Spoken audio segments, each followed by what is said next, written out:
नमस्कार दोस्तों, मैं फिर हाजिर हूँ आप सबके बीच आरआरबी ग्रुप डी 2022 के 29/8/2022 में पूछे गए कुछ प्रश्नों को लेकर। देखिए यहाँ पे प्रश्न क्या है। एक नंबर x + 1/x = 4 है, तो 4x² + 4/9x² + 10x + 9 = क्या होगा। इसको बनाने के लिए क्या किए, सबसे पहले मैंने ज्यों का त्यों उसको जो है क्वेश्चन को एक बार लिख दिए हैं। अब फिर इसको ऊपर में और नीचे में प्रत्येक पद को x से भागा करने पर, x से भाग कर रहे हैं, तो x से भाग करने पर 4x² के जगह पर हो जाएगा 4x, और 4 है तो 4 के नीचे में x लग जाएगा, क्योंकि 4 जो है x से विभाजित होता नहीं है, इसीलिए इसको ये ऐसे लिख दिया। और नीचे वाला 9x² + 10x + 9 है, इसके प्रत्येक पद को x से भागा करते हैं तो यहाँ पे 9x बचेगा। 10x जो दिया हुआ है, 10x को x से भागा करेंगे तो x कट जाएगा, 10 बचेगा, प्लस 9 है तो 9 के जगह पर 9/x हो जाएगा। अब क्या किए, ऊपर वाला जो अंश है, अंश में से प्रत्येक पद से 4 कॉमन ले लिए। 4 कॉमन लेने से यहाँ बच गया x + 1/x, और नीचे में बच गया ये 9x, और जो 9/x है ये दोनों में से 9 कॉमन ले लेते हैं तो x + 1/x बच गया, प्लस ये 10 है, इसको अलग से लिख दिए। अब चूंकि 4 यहाँ पे है और ये इसका मान हम लोगों का ऊपर दिया हुआ है, x + 1/x = 4, इसका मान यहाँ पे बैठा देते हैं। इसमें भी नीचे में भी उसी तरह। अब ये 4 और 4 गुना किए 16, 9 × 4 = 36, जोड़ 10, तो यहाँ 16 और 36 और 10 जोड़ देंगे तो 46। अब 16 को और 46 को भागा करते हैं एक ऐसी संख्या से जो दोनों को काटता है, तो ये काटता है 2 से, 8 दूनी 16 और 23 दूनी 46, तो 8/23 जो बचा आपका वही हुआ आंसर। एक नंबर। दूसरा प्रश्न हम लोग देखते हैं। दूसरा प्रश्न क्या है। दूसरा प्रश्न है, यदि a + b = 18 और ab = 56 हो तो aq + bq बराबर क्या होगा। तो इसको बनाने के लिए हम लोग क्या किए, ये जो 18 दिया है, a + b का मान जो दिया हुआ है उसको a + b के रूप में हम 18 को दो संख्याओं में तोड़ लेते हैं। तो जैसे यहाँ पे 14 + 4 हम लिखे हैं, तो 14 + 4 18 हो जाता है, और फिर यहाँ पे ए बी का मान 56 दिया हुआ है, तो ये दोनों को गुना करने से 56 भी होना चाहिए, तो 14 × 4 करने से 56 हो जाता है। इसीलिए ए का मान हम लोग 14 ले सकते हैं, बी का मान 4 ले सकते हैं, तो 14 का क्यू + 4 का क्यू, तो 14 का क्यू करते हैं तो होता है इसका मान 2744 प्लस 4 का क्यू, 4 × 4 = 16, 16 × 4 = 64।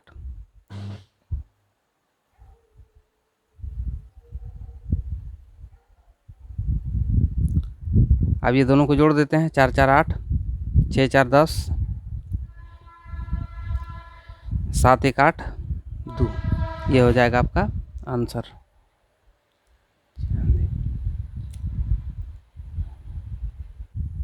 देखिए तीसरा प्रश्न है, यदि 108 व 36 का HCF बराबर x एवं 72 का HCF है तो x बराबर क्या होगा। इसमें हम लोग इसको प्रश्न के अनुसार ही लिख लेते हैं। 108 व 36 का HCF क्या होगा, पहले ये दोनों का HCF निकालते हैं। ये दोनों का HCF हम लोग कैसे निकालेंगे, 36 से 108 को भागा करते हैं, 3 बार में कट जाएगा, इसलिए 36 ही इसका HCF होगा। इसका HCF हो गया 36। अब फिर बोला है x एवं 72 का HCF है, x और 72 का HCF भी 36 है। यहाँ पे लिखा हुआ है x एवं 72 का HCF इसके बराबर है, यानी कि 36। x और 72 का HCF यदि 36 दिया हुआ है तो निश्चित तौर पर x का मान भी 36 होना चाहिए, क्योंकि यहाँ पे कोई ऑप्शन नहीं है, ऑप्शन यहाँ पे है ही नहीं, तो चूंकि x की जगह पर हम लोगों का 36 होगा, यही होगा आपका उत्तर। देखिए दोस्तों दूसरा प्रश्न दिख रहा है यहाँ पे, 10 लीटर मिश्रण में दूध और पानी का अनुपात 3 और 2 है, इस मिश्रण में कितना पानी और मिलाया जाए ताकि मिश्रण 3 और 2 के अनुपात में हो जाए। तो इसको बनाने के लिए हम लोग क्या करते हैं, यहाँ देखते हैं कि जो अनुपात दिया हुआ है 3 और 2 का, यह है मिल्क का, यह है वाटर का। तो 3 और 2 दोनों मिला के कितना हो जाएगा 5। तो 5 बराबर कितना है 10, चूँकि मिश्रण टोटल है 10 लीटर, तो 5 यूनिट का मान हो गया 10, यानी 1 यूनिट का मान हो जाएगा 2। तो यहाँ पे हम लोग अलग अलग लिख सकते हैं मिल्क का। तो मिल्क का हो जाएगा कितना, यहाँ पे चूँकि 3 यूनिट है तो 3 गुना 2 यानी कि 6 यूनिट हो गया मिल्क। और पानी कितना है, पानी हो गया आपका 2 यूनिट, तो 2 दूनी 4, इतना है 6 और 4 मिलके 10 लीटर। ये हम लोगों का प्रश्न बन गया। अब इसमें बोल रहा है कि इसमें और कितना पानी मिला दिया जाए ताकि मिश्रण 3 और 2 के अनुपात में हो जाए। अब जो ये अनुपात है वो हो जाएगा 2 और 3 के अनुपात में, सॉरी ये अनुपात हो जाएगा 2 और 3 के अनुपात में, 2 और 3 के अनुपात में होगा। तो इसको हम लोग ऐसे लिख सकते हैं, ये ऐसे जो यहाँ पे लिखे थे 2 और 3 और 2, तो यहाँ पे 2 और 3 हो जाएगा, मतलब मिल्क का 2 हो जाएगा और वाटर का 3 हो जाएगा। तो चूँकि यहाँ पे मिल्क के मान में तो कोई परिवर्तन नहीं हो रहा है, मिल्क इसमें मिलाया नहीं जा रहा है, चूँकि मिल्क 6 लीटर है तो ये जो 2 है 6 के बराबर ही रहेगा, यानी कि हम लिख सकते हैं 2 यूनिट बराबर 6, तो 1 यूनिट बराबर 6/2 यानी कि 3। तो यहाँ पे अब दिया है वाटर का 3, तो यहाँ पे हो जाएगा कितना, वाटर का वैल्यू 3 × 3 9 लीटर। तो चूँकि अब है 9 लीटर, पहले था वाटर 4 लीटर, इसको और इसको माइनस कर देते हैं, यानी कि 5 लीटर मिलाना चाहिए इसमें, ये होगा आंसर। देखिए 5 नंबर प्रश्न कर रहा है, यदि एक बेलन की त्रिज्या 7 सेंटीमीटर और ऊंचाई 8 सेंटीमीटर है तो बेलन का कुल पृष्ठीय क्षेत्रफल ज्ञात कीजिए। तो सबसे पहले हम लोग देखते हैं कि बेलन आखिर होता क्या है। बेलन इस तरह की आकृति होती है, इसमें इसको कहा जाता है ऊंचाई, ये दिया हुआ है 8 सेंटीमीटर और इसकी त्रिज्या दिया हुआ है 7 सेंटीमीटर, मतलब इस ये जो गोलाकार वृत्ताकार भाग है ये और ये दोनों भाग वृत्ताकार होता है। ये दिया हुआ है त्रिज्या, इसको आर बोला जाता है, आर है 7 सेंटीमीटर, और ये ऊंचाई है, इसको एच बोला जाता है, एच 8 सेंटीमीटर, दोनों दिया हुआ है। इसका हमको कुल पृष्ठीय क्षेत्रफल निकालना है। तो कुल पृष्ठीय क्षेत्रफल क्या होता है, इसके चारों तरफ का जो दीवार है उसका क्षेत्रफल जोड़ ऊपर में जो वृत्त है उसका क्षेत्रफल और नीचे में जो वृत्त है उसका क्षेत्रफल, सबको जोड़ देने से इसका कुल पृष्ठ क्षेत्रफल होता है। तो इसका सूत्र होता है 2πr/h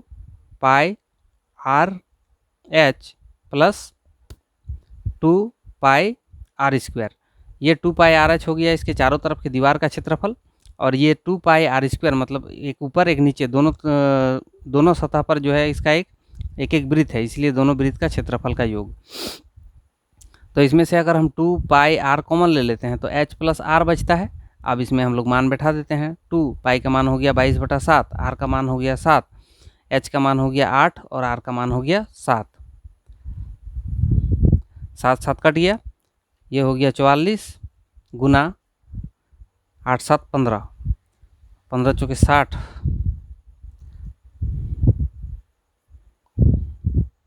660 सेंटीमीटर स्क्वायर, ये होगा आपका आंसर। देखिए दोस्तों, एक प्रश्न दिया हुआ है 243 के ऊपर में 8 प्लस 243 के ऊपर में 3 पूरा का होल ऊपर में दिया हुआ है, पावर इसका 0 + 8 बराबर क्या होगा। तो इसको बनाने के लिए क्या करेंगे हम लोग, करनी का एक नियम जानते हैं कि किसी भी संख्या के ऊपर में अगर 0 हो तो उसका मान 1 होता है।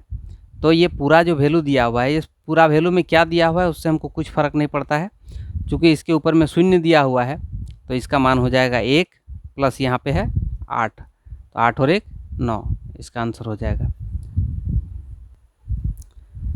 देखिए दोस्तों, यहाँ पे दूसरा प्रश्न है, यदि मूलधन 18,500 है और ब्याज दर 30% है तो 2 वर्ष का चक्रवृद्धि ब्याज क्या होगा। इसको हम लोग एक सूत्र में लिखते हैं, मूलधन गुना 1 प्लस दर बटा 100 के ऊपर में समय माइनस 1। इसको ब्रैकेट से घेर दीजिए, इसमें मान सब बैठा दीजिए, चक्रवृद्धि ब्याज जो है वो निकल जाएगा। मूलधन कितना है 18,500, दर कितना है 30 बटे 100, ऊपर में समय हो जाएगा 2, इस तरह से। तो इसको हम लोग ऐसे लिख सकते हैं, 0 0 कट गया, 3 बटे 10, 10 में से इसको गुना करेंगे, 10 एकम 10, 10 और 3 13, 10 एकम 10, 10 और 3 13, यानी हो जाएगा ये 13 बटे 10 का स्क्वायर माइनस 1।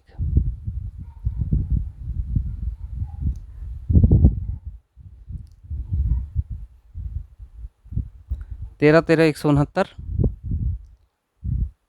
माइनस यहाँ पे 10 10 100, 100 से एक का गुना हो जाएगा तो 100 हो जाएगा, और नीचे में हो जाएगा 100। इस तरह से लिख सकते हैं। इसका 2 शून्य, इसका 2 शून्य कट गया, तो यहाँ पे बच गया 185 गुना 69। ये दोनों को गुना करने से आपका उत्तर आ जाएगा। हाँ, इसको गुना करने पर आएगा 12,765। ये होगा आपका आंसर। देखिए दोस्तों, 8 नंबर प्रश्न दिख रहा है, √9604, इसका मान क्या होगा, यानी कि इसका वर्गमूल निकालना है। इसका वर्गमूल हम कैसे निकालेंगे, यहाँ से 2 को जोड़ा लगाइए और फिर यहाँ से 2 को जोड़ा लगाइए, तो इसका वर्गमूल लगभग कितना होगा 4 का, यहाँ पे चूँकि 4 दिख रहा है तो 4 का वर्गमूल निश्चित तौर पर 2 होगा। अब यहाँ पे जो अगला वाला है 96, ये लगभग किसके बराबर है, अगर इसको हम 100 के बराबर मानते हैं तो इसमें ज़्यादा हो जाएगा, चूँकि यहाँ पे हमको 1 2 3 4 अंक दिख रहा है, मतलब इसका जो वर्गमूल होगा उसमें 2 ही अंक होगा, 2 से ज़्यादा अंक नहीं होगा इसमें। तो इसीलिए हम इसमें 10 नहीं ले सकते हैं, 10 से कम, यानी 10 से कम वाला अगर संख्या लेते हैं तो 9 9 में 81, ये 81 के लगभग बराबर है, इसको हम 9 लिखेंगे, इसलिए इसका आंसर होगा 92। देखिए 9 नंबर प्रश्न है, ए की आयु बी की आयु का 1/3 है, यदि दोनों की आयु का योग 84 वर्ष है तो ए की वर्तमान आयु ज्ञात कीजिए। चूँकि यहाँ प्रश्न बोल रहा है कि ए की आयु जो है बी के आयु का 1/3 है, तो ए अनुपात बी हम लोगों का हो जाएगा 1/3। अब चूँकि दोनों को अगर हम जोड़ दें तो 3 और 1 4 प्राप्त होता है,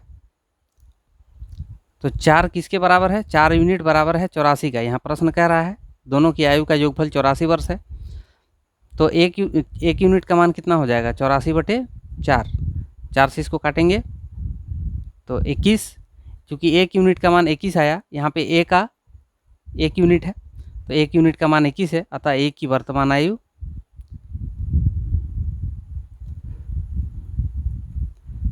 21 वर्ष है।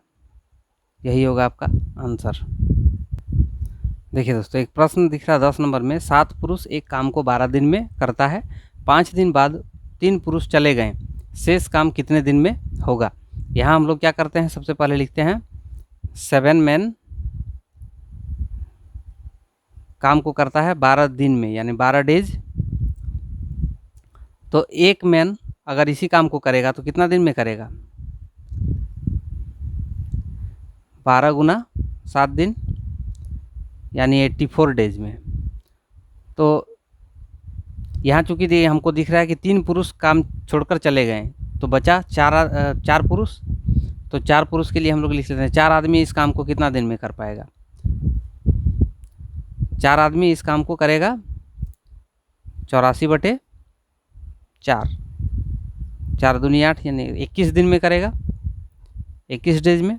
अब चूंकि आधा काम यहाँ पे देखिए बने 5 दिन का काम हो चुका है, 5 दिन बाद गया है तो 5 दिन का तो काम होगा।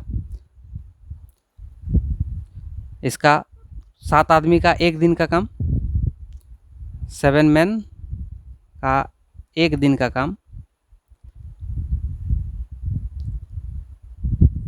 1/12 भाग,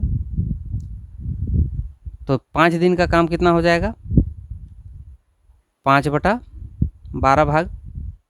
शेष कितना बच गया काम, 1 माइनस 5/12 यानी कि 7/12 भाग।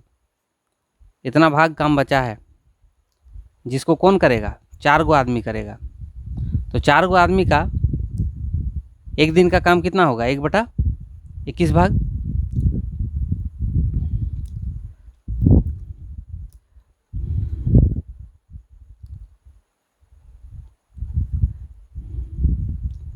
चार आदमी का 1 दिन का काम 1/21 भाग। तो इतना भाग करने में कितना दिन लगेगा, इसको ऐसे कीजिए, 12/7 गुना 21/1 यानी कि इसको काटेंगे, 7 तिया 21, 12 तिया 36 दिन। यही होगा आपका आंसर। देखिए दोस्तों, यहाँ पे 11 नंबर प्रश्न है, 0.436 36 के ऊपर में रेकरिंग लगा हुआ है को भिन्न के रूप में लिखें। इसको हम लोग भिन्न के रूप में जब लिखते हैं तो यहाँ जो संख्या है, इस संख्या को दशमलव के बाद जो संख्या दिख रहा है, इस संख्या को ऊपर लिख देंगे, 4 3 6। अब नीचे हम लोग क्या करेंगे, जितना को नहीं, सबसे पहले क्या करेंगे, जितना के ऊपर में रेखा कोष्टक है उसके बाद जिस संख्या में रेखा कोष्टक नहीं है यानी कि रेकरिंग नहीं है, उसको माइनस कर देंगे इस संख्या में से। उसके बाद जितना को संख्या में रेखा कोष्टक लगा हुआ है उतना को 9 लिखेंगे नीचे में, और जितना संख्या में रेखा कोष्टक नहीं है उतना को 0 लिखेंगे। तो एक संख्या में नहीं है इसलिए 1 0 लिख दिए। इसको माइनस कर देते हैं, 2 3 4, 432/990, इसको 2 से काटते हैं, 2 दूनी 4, 2 एकम 2, 6 दूनी 12, इसको काटते हैं तो हो जाएगा 4 दूनी 8, 9 दूनी 18, 5 दूनी 10, 3 से 7 तिया 21, 3 दूनी 6, 3 से ये 3 एकम 3, 6 तिया 18, हाँ 3 से कट जाएगा, 3 से फिर काटते हैं तो 7 तिया 21, 3 दूनी 6, 3 से इसको काटते हैं, 3 एकम 3, 6 तिया 18, 5 तिया 15, 3 से फिर कटेगा, 3 दूनी 6, 6 दूनी 4 तिया 12, 24, 3 पचे 15, 3 पचे 15। अब नहीं कटेगा क्योंकि इसका आंसर होगा 24/55।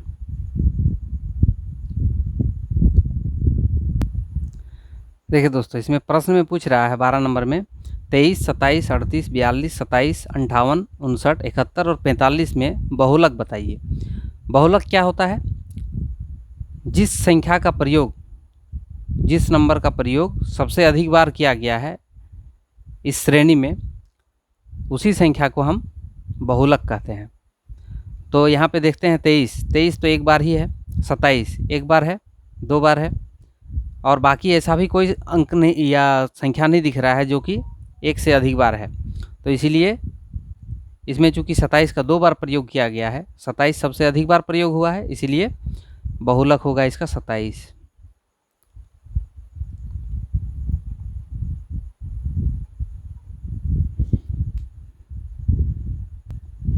आज के लिए इतना ही। तो मेरे द्वारा बनाए गए गणित आप लोगों को कैसे लगता है, अगर अच्छा लगता है तो मेरे YouTube चैनल को सब्सक्राइब करना ना भूलें, साथ ही बेल आइकन को दबाना ना भूलें, ताकि आप लोगों को मेरे द्वारा बनाए गए वीडियो से जितनी भी नोटिफिकेशन आएंगे सभी आपको मिल सकेंगे, जिससे आप लोग जो है और अधिक गणित सीख पाएंगे मेरे द्वारा बताए गए नियमों से। धन्यवाद। शुभ रात्रि।